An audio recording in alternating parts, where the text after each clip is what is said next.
Ladies and gentlemen, it's time for your King of the Ring 2015 review. Now, it's been years since we've had an exclusive. Well, this wasn't really a pay-per-view. It was like a special, sort of. You know, it was like a cheap version of King of the Ring. And I don't really do reviews of, any other wrestling shows nowadays besides Raw and the pay-per-views. Very rarely will we do one, but, I wanted to see how this King of the Ring would turn out. Neville was a part of it, which made it a bit interesting to me. And I wanted to see if he was going to win or not. Didn't win, guys. Fuck! I don't understand why Neville wasn't allowed to win this. This didn't make any sense to me. The guy's on fire. He's popular. Why not elevate him? The guy's got, God-given fucking talent. He's amazing, He's, he does shit that's never been seen before. Even people always say, oh, it's been done in Japan.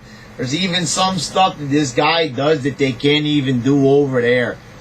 Gotta say, though, it wasn't that bad, this little special. First match was Sheamus and Neville. Neville did the fucking 20,000 flips in the ring.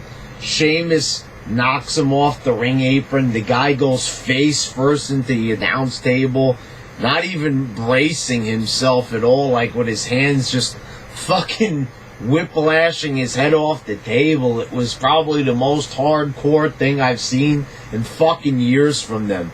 Without using a weapon, that was probably one of the best fucking shots I've seen. And if you think I'm exaggerating it, take a fucking look. Neville is a tough motherfucker.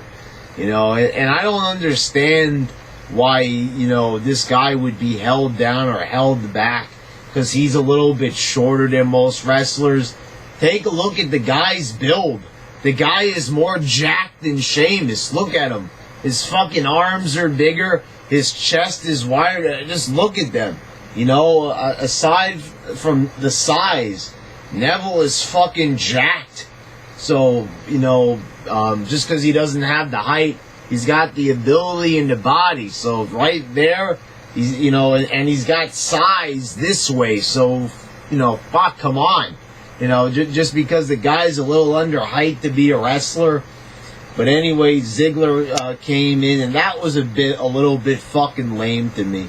How Ziggler just caused the DQ, letting Neville win. It didn't really seem like Neville got a fulfilling victory here to move on. Ziggler and Sheamus were fighting in the ring. It was a pull-apart brawl, and Sheamus's eye got all bloody.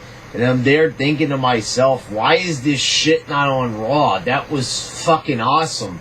We got to see fucking blood, not just any old blood or blade job, fucking coming from his eye, dripping down. It looked pretty fucking awesome. Then you had R-Truth and Bad News Barrett. And this was very fucking strange to me, why they had this match here. R-Truth of all people. Why was R-Truth beating Stardust on Raw? And why was a grown fucking man talking about spiders? He was talking about ruling a castle that had a moat to protect it from spiders, and this is what he would do as king.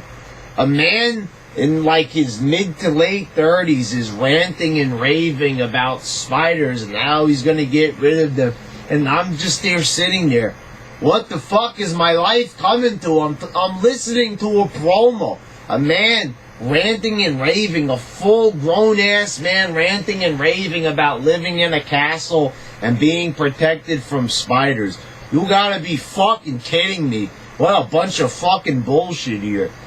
Then it was the finals. Bad News Barrett against Neville. This matchup was pretty decent. You got to see a little bit from both guys, and I'm not really upset that Bad News Barrett beat him, but it would have been better to have Neville be the winner.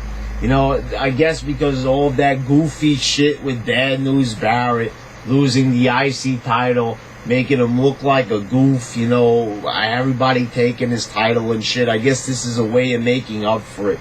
But still, motherfuckers, you know, Bad News Barrett's done enough. He doesn't really need it, you know, and they shouldn't have done all that shit to him to begin with.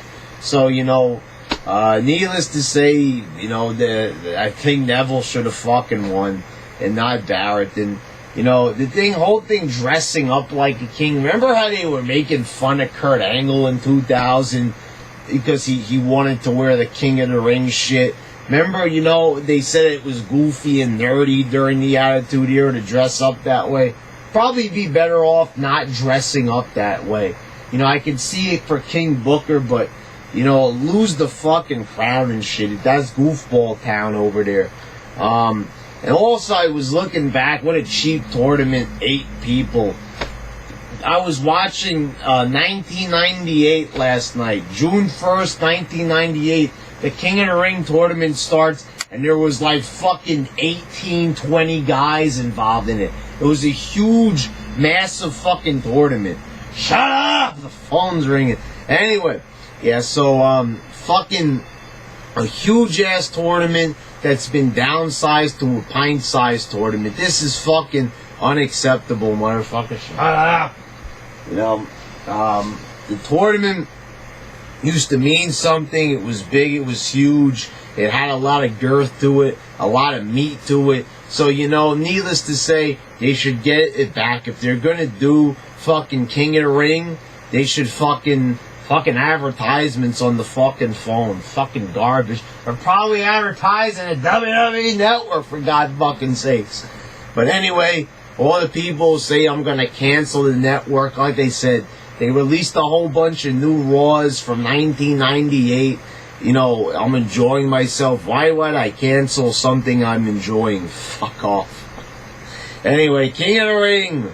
Not terrible, but, you know, is anybody gonna even fucking care in a week about Bad News Barrett winning it?